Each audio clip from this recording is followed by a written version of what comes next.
يسعك الفضاء الرحيم الفسيح فبالله كم تستطيع. السلام علیکم. میرا نام عبد الرحیم ہے. میں مختلف حدیث کی کتابوں سے مختلف ٹاپکس پہ ویڈیوز بنا رہا ہوں. تو امام ابو یعلا موصلی کی جو مجموعہ احادیث ہے اس سے کچھ حدیثیں ہیں. اعوذ باللہ من الشیطان الرجیم. بسم اللہ الرحمن الرحیم. حدیث نمبر 860. حضرت ابی سلمہ بن عبد الرحمن اپنے والد سے روایت کرتے ہیں کہ حضور صلی اللہ علیہ وسلم نے فرمایا جس نے رمضان کے روزے رکھے ایمان اور ثواب کی نیت سے تو گناہوں سے اس طرح پاک ہو جائے گا جس طرح آج ہی اس کی ماں نے اس کو پیدا کیا. ایک اور حدیث ہے 861. حضرت نضر بن شیبان فرماتے ہیں میں عرفات میں تھا کہ ابو سلمہ بن عبد الرحمن سے ملاقات ہوئی. میں نے عرض کی مجھے کوئی ایسی شے بتائیں جو آپ نے اپنے والد سے سنی ہو جس میں آپ کے والد اور رسول اللہ صلی اللہ علیہ وسلم کے درمیان کوئی واسطہ نہ ہو. فرمایا مجھے والد نے بیان کیا حضور صلی اللہ علیہ وسلم کے حوالے سے کہ اللہ عز و جل نے رمضان کے روزے فرض کیے ہیں. میں نے اس کا قیام سنت قرار دیا ہے یعنی نماز تراویح کو. ایک اور حدیث ہے 862. حضرت نضر بن شیبان فرماتے ہیں کہ میں عرفات میں ابو سلمہ بن عبد الرحمن سے ملا. میں نے عرض کی مجھے کوئی ایسی شے کے بارے متعلق بتائیں جو آپ نے اپنے والد سے سنی ہو جس میں آپ کے والد اور رسول اللہ صلی اللہ علیہ وسلم کے درمیان کوئی واسطہ نہ ہو. فرمایا حضور صلی اللہ علیہ وسلم نے رمضان کے حوالے سے کہ یہ ایسا مہینہ ہے جس میں اللہ عز و جل نے روزے فرض کیے. اس کا قیام مسلمانوں کے لیے سنت میں نے بنایا ہے یعنی نماز تراویح. جس نے اس کے روزے رکھے اور قیام کیا تو وہ گناہوں سے اس طرح پاک ہو جائے گا جس طرح آج ہی اس کی ماں نے اسے پیدا کیا ہے. ایک اور حدیث ہے 863. حضرت عبد الرحمن بن عوف رضی اللہ تعالیٰ عنہ فرماتے ہیں میں بدر کے دن صف میں کھڑا ہوا تھا. میں نے اپنے بائیں دائیں جان باز دو نوجوان انصار کے دیکھے. میں نے خواہش کی میں ان کے درمیان ہوں. ان دونوں میں سے ایک نے مجھے جھنجھوڑا. عرض کی اے چچا کیا آپ ابو جہل کو جانتے ہیں؟ میں نے کہا جی ہاں. اے میرے بھائی کے بیٹوں تمہیں سے کیا کام ہے؟ ان دونوں میں سے ایک نے کہا مجھے خبر پہنچائی ہے کہ وہ ساری کائنات کے سردار حضور صلی اللہ علیہ وسلم کو گالیاں دیتا ہے. ذات کی قسم جس کے قبضے قدرت میں میری جان ہے اگر میں نے اس گستاخ کو دیکھ لیا تو میں اس وقت اس سے جدا نہیں ہوں گا یہاں تک کہ ہم میں سے کسی کو موت آ جائے. میں نے اس بات پہ تعجب کیا. دوسرے نے مجھے جھنجھوڑا. اس نے مجھے پہلے کی طرح کہا. میں نے دیکھا گستاخ رسول صلی اللہ علیہ وسلم ابو جہل لوگوں میں گھوم رہا تھا. میں نے ان دونوں سے کہا کیا تم دونوں اس کو دیکھ رہے ہو؟ یہ تمہارا شکار ہے جس کے متعلق مجھ سے پوچھ رہے ہو. دونوں نے جلدی کی. یہ سنتے ہی دونوں نے اس کو اپنی تلوار ماری یہاں تک کہ وہ واصل جہنم کر دیا گیا. پھر دونوں حضور صلی اللہ علیہ وسلم کی بارگاہ میں گئے. آپ صلی اللہ علیہ وسلم کو دونوں نے خوشخبری دی. آپ صلی اللہ علیہ وسلم نے فرمایا تم میں سے کس نے قتل کیا ہے؟ دونوں میں سے ہر ایک نے کیا اس نے قتل کیا ہے. آپ صلی اللہ علیہ وسلم نے فرمایا کیا تم نے اپنی تلواریں صاف کر لی ہیں؟ انہوں نے عرض کی نہیں. آپ صلی اللہ علیہ وسلم نے دونوں کی تلواریں دیکھیں. آپ صلی اللہ علیہ وسلم نے فرمایا تم دونوں نے قتل کیا ہے. آپ صلی اللہ علیہ وسلم نے ابو جہل کے سامان کا فیصلہ حضرت معاذ بن عمر جموح رضی اللہ تعالیٰ دونوں کے لیے کر دیا. دوسرے کا نام معاذ بن افرا تھا. ایک اور حدیث ہے حضرت عبد الرحمن بن عوف رضی اللہ تعالیٰ عنہ فرماتے ہیں حضور صلی اللہ علیہ وسلم نے قریش اور انصار جہینہ اور مزینہ اور اسلم غفار و اشجع اور سلیم قبیلوں والے میرے مددگار ہیں. اس کے لیے اللہ اور رسول صلی اللہ علیہ وسلم کے علاوہ کوئی مددگار نہیں. حضرت عمر بن یحییٰ نے کہا میں مسجد میں اسحاق بن سعد سے ملا. میں نے کہا میرے والد مجھے بیان کرتے ہیں آپ کے والد سے کہ میں حدیث بیان کروں. فرمایا وہ ساتھ ہے میں نہیں جانتا کہ کم کون تھا. حضرت عمر رضی اللہ تعالیٰ عنہ فرماتے ہیں میرے والد نے ذکر کیا ان کے علاوہ جو ان میں کم تھا وہ سلیم تھا. ایک اور حدیث ہے 866. حضرت عبد الرحمن بن عوف فرماتے ہیں کہ میں مسجد کے چبوترے پہ کھڑا تھا. میں نے حضور صلی اللہ علیہ وسلم کو دیکھا. آپ صلی اللہ علیہ وسلم اس دروازے سے نکلے جو جنت البقیع کے قریب تھا. میں کچھ دیر ٹھہرا پھر میں نے آپ صلی اللہ علیہ وسلم کے پیچھے نکلا. میں نے آپ صلی اللہ علیہ وسلم کو پا لیا. آپ صلی اللہ علیہ وسلم اسواف کے باغ میں داخل ہوئے. آپ صلی اللہ علیہ وسلم نے وضو کیا پھر 2 رکعتیں پڑھیں. پھر آپ صلی اللہ علیہ وسلم نے سجدہ کیا بہت لمبا سجدہ کیا. آپ صلی اللہ علیہ وسلم نے عطیات پڑھ کے سلام پھیرا۔ میں جلدی سے آپ صلی اللہ علیہ وسلم کے پاس گیا۔ میں نے عرض کی یا رسول اللہ صلی اللہ علیہ وسلم، میرے ماں باپ آپ پہ فدا ہوں۔ مجھے خوف تھا کہ آپ صلی اللہ علیہ وسلم کے لمبا سجدے کرنے کی وجہ سے آپ صلی اللہ علیہ وسلم وصال فرما گئے ہیں۔ آپ صلی اللہ علیہ وسلم نے فرمایا جبریل علیہ السلام مجھے خوشخبری دے گئے ہیں، جو مجھ پہ درود شریف پڑھتا رہے گا اللہ عز و جل اسے اپنی رحمت و سلامتی بھیجتا رہے گا۔ اس میں ایک اور حدیث ہے 867، حضرت ابو عبیدہ بن جراح رضی اللہ عنہ فرماتے کہ حضور صلی اللہ علیہ وسلم نے فرمایا یہ حکم مسلسل انصاف کے ساتھ قائم رہے گا یہاں تک کہ بنی امیہ کا ایک آدمی ختم کر دے گا۔ ایک اور حدیث ہے 868، حضرت ابو عبیدہ بن جراح رضی اللہ عنہ فرماتے حضور صلی اللہ علیہ وسلم نے فرمایا یہ حکم مسلسل انصاف کے ساتھ قائم رہے گا یہاں تک کہ بنی امیہ کا ایک آدمی ختم کرے گا، اس کو یزید کہا جائے گا۔ ایک اور حدیث ہے 870، حضرت ابو ثقیبہ رضی اللہ عنہ فرماتے ہیں حضرت ابو عبیدہ بن جراح رضی اللہ عنہ معاذ بن جبل رضی اللہ عنہ دونوں خوش سرگوشی کرنے لگے۔ بس میں نے ان دونوں سے کہا آپ دونوں کا رسول اللہ صلی اللہ علیہ وسلم کی وصیت یاد نہیں؟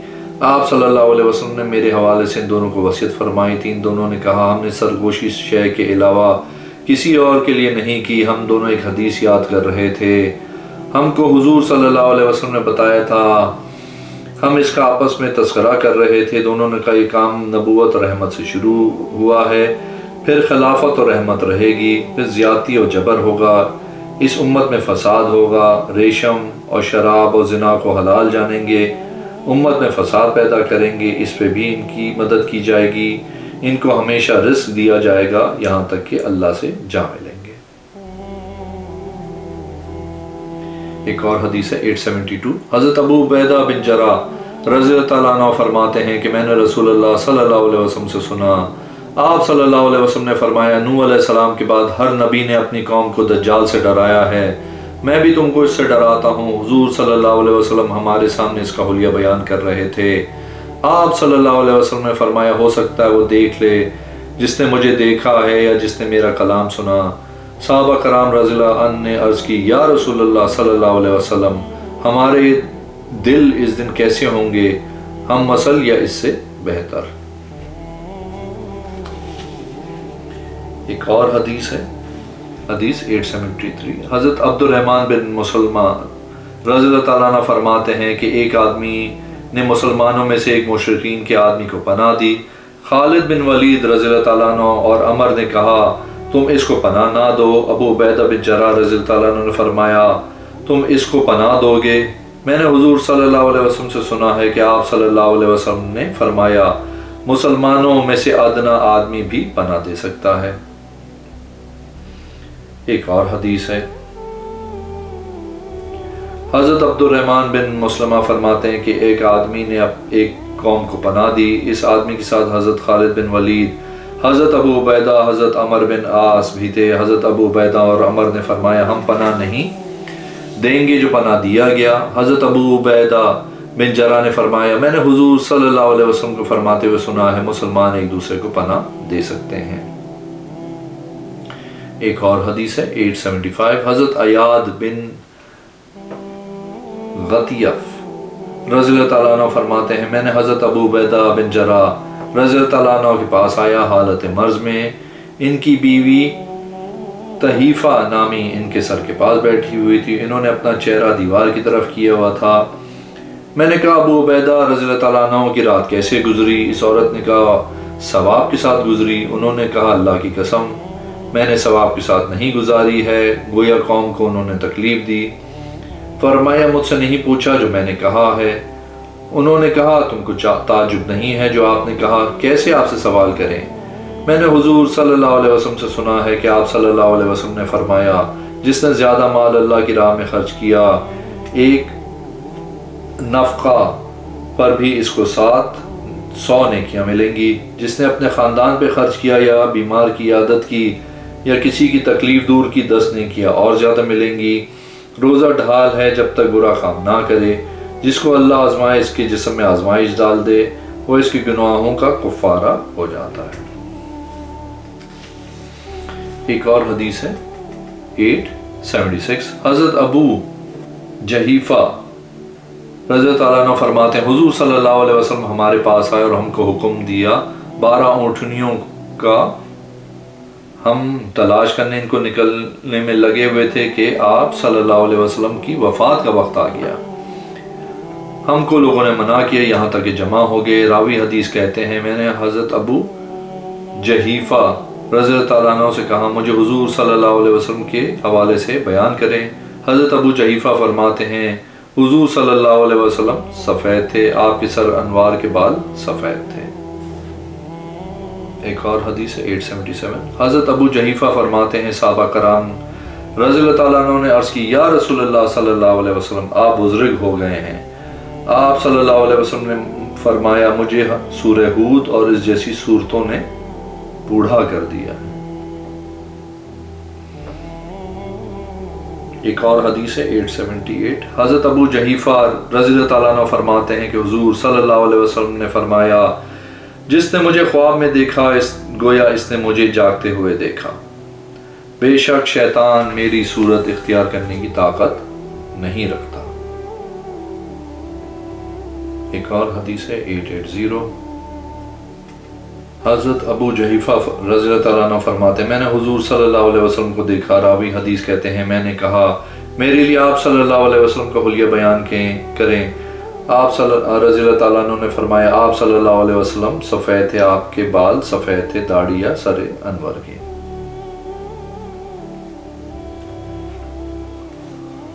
ایک اور حدیث ہے 881، حضرت ابو جحیفہ رضی اللہ تعالیٰ عنہ فرماتے میں حضور صلی اللہ علیہ وسلم کے پاس بیٹھا تھا۔ آپ صلی اللہ علیہ وسلم نے ایک آدمی سے کہا جو آپ صلی اللہ علیہ وسلم کے پاس تھا، فرمایا میں ٹیک لگا کے کھانا نہیں کھاتا ہوں۔ ایک اور حدیث ہے 882، حضرت ابو جحیفہ رضی اللہ تعالیٰ عنہ فرماتے ہیں میں نے حضور صلی اللہ علیہ وسلم کو دیکھا، آپ صلی اللہ علیہ وسلم کے سب سے زیادہ مشابہ مولا امام حسن بن علی تھے۔ ایک اور حدیث ہے 883، حضرت حکم بن عتبہ رضی اللہ تعالیٰ عنہ فرماتے ہیں حجاج نے جمعے کے دن نماز کو مؤخر کیا۔ اس کو ایک بزرگ نے کہا اللہ کی قسم میں نے حضور صلی اللہ علیہ وسلم کو دیکھا نماز پڑھتے ہوئے، میں نے آپ صلی اللہ علیہ وسلم کو اس طرح کرتے ہوئے دیکھا نہیں تھا جس طرح تو کر رہا ہے۔ جو میں نے آپ سے سنا ہے حضور صلی اللہ علیہ وسلم کے حوالے سے ذکر کرتے ہوئے۔ میں نے کہا راوی حدیث کہتے ہیں آپ نے کیسا دیکھا رسول اللہ صلی اللہ علیہ وسلم کو؟ آپ نے فرمایا میں نے رسول اللہ صلی اللہ علیہ وسلم کو دیکھا، آپ صلی اللہ علیہ وسلم نکلے جس وقت سورج ڈھل رہا تھا، وہ بزرگ ابو جحیفہ تھے۔ ایک اور حدیث ہے 884، حضرت ابو جحیفہ رضی اللہ تعالیٰ عنہ فرماتے ہیں میں حضور صلی اللہ علیہ وسلم کے پاس آیا، آپ صلی اللہ علیہ وسلم مکہ میں مقام ابتہ میں موجود تھے، ایک میں قبا جو سرخ رنگ کے چمڑے کا تھا۔ حضرت بلال باہر نکلے نائل اور ناسے کے درمیان سے وضو کا پانی لینے کے لیے، حضور صلی اللہ علیہ وسلم باہر آئے سرخ خلے میں، گویا کہ میں اب بھی آپ صلی اللہ علیہ وسلم کی پنڈلیوں کی سفیدی کو دیکھ رہا ہوں۔ آپ صلی اللہ علیہ وسلم نے وضو کیا، حضرت بلال رضی اللہ تعالیٰ عنہ نے اذان دی، ادھر ادھر سر گھما کر سننے لگے دائیں بائیں جانب حی علی الصلاۃ حی علی الفلاح کے وقت۔ پھر آپ صلی اللہ علیہ وسلم کے آگے نیزہ گاڑا گیا، آپ صلی اللہ علیہ وسلم کھڑے ہوئے عصر کی 2 رکعتیں پڑھیں۔ پھر آپ صلی اللہ علیہ وسلم کے آگے گدھے اور کتے گزرتے رہے، آپ صلی اللہ علیہ وسلم ان کو روکتے نہیں تھے۔ پھر آپ صلی اللہ علیہ وسلم مسلسل 2 ہی رکعتیں ادا کرتے رہے یہاں تک کہ مدینہ شریف لوٹ گئے۔ ایک اور حدیث ہے 885، حضرت ابو جحیفہ رضی اللہ تعالیٰ عنہ فرماتے حضور صلی اللہ علیہ وسلم نے فرمایا میں ٹیک لگا کے کھاتا نہیں ہوں۔ ایک اور حدیث ہے حضرت ابو جحیفہ رضی اللہ تعالیٰ عنہ فرماتے ہیں انہوں نے ایک غلام خریدا پچھا لگوانے کے لیے، اس کو پچھا لگانے کا حکم دیا، اس نے اس کو توڑ دیا۔ میں نے اس کو کہا کہ آپ نے اس کو توڑ دیا، اس نے کہا بے شک حضور صلی اللہ علیہ وسلم نے خون، کتے کی قیمت اور زانیہ کی کمائی سے منع کیا ہے، زانیہ کی کمائی سے منع کیا ہے، بال نوچتے اور نوچنے والیوں پہ لعنت فرمائی، سود کھانے اور کھلوانے والے اور تصویر بنانے والے پہ بھی لعنت فرمائی۔ ایک اور حدیث ہے 887، حضرت ابو جحیفہ رضی اللہ تعالیٰ عنہ فرماتے ہیں انہوں نے حضور صلی اللہ علیہ وسلم کو مقام حاجرہ پہ وضو کرتے ہوئے دیکھا، لوگ آپ صلی اللہ علیہ وسلم کے جسم پہ لگے ہوئے پانی کو لینے لگے، پھر آپ صلی اللہ علیہ وسلم ظہر عصر کی 2 رکعتیں پڑھائیں اس حالت میں کہ آپ صلی اللہ علیہ وسلم کے آگے نیزہ تھا۔ ایک اور حدیث ہے 90، حضرت عون بن ابی جحیفہ اپنے والد سے بیان کرتے ہیں ہم حضور صلی اللہ علیہ وسلم کے پاس آئے بنی عامر بن سعسع کے گروہ میں مقام ابتہ کے مقام سے، تو آپ نے فرمایا خوش آمدید تم مجھ سے ہو۔ جب نماز کا وقت ہوا تو حضرت بلال رضی اللہ تعالیٰ عنہ نکلے اور اذان دی اور اپنے دونوں انگلیاں اپنے دونوں کانوں میں رکھیں اور اذان کے دوران دائیں بائیں طرف منہ کرتے رہے۔ میں نے اقامت پڑھی تو حضور صلی اللہ علیہ وسلم نے نیزہ گاڑا اور اس کی طرف منہ کر کے نماز پڑھی۔ ایک اور حدیث ہے 891، حضرت ابو جحیفہ رضی اللہ تعالیٰ عنہ فرماتے ہیں حضور صلی اللہ علیہ وسلم اس سفر میں تھے جس میں صحابہ کرام سو گئے یہاں تک کہ سورج طلوع ہو گیا، اور فرمایا تم مر گئے تھے، تمہاری روحوں کو لوٹا دیا گیا تھا دوبارہ واپس۔ جو نماز کے وقت سویا رہ گیا اس کو چاہیے کہ وہ پڑھ لے جب وہ جاگے، جو بھول جائے اس کو چاہے کہ وہ نماز پڑھے جب اسے یاد آ جائے۔ ایک اور حدیث ہے 893، حضرت ابو جحیفہ رضی اللہ تعالیٰ عنہ فرماتے ایک آدمی عید کی نماز سے پہلے قربانی کر لی، حضور صلی اللہ علیہ وسلم نے فرمایا تیری قربانی نہیں ہوئی۔ اس نے عرض کیا یا رسول اللہ میرے پاس ایک 6 ماہ کا دمبے کا بچہ ہے۔ آپ صلی اللہ علیہ وسلم نے فرمایا تیرے لیے جائز ہے، تیرے بعد کسی کے لیے جائز نہیں ہے۔ اگر آپ نے میرے چینل کا اب تک سبسکرائب نہیں کیا تو پلیز کیجیے، اس ویڈیو کو لائک کیجیے، اگلی ویڈیو میں انشاءاللہ حاضر ہوں گا۔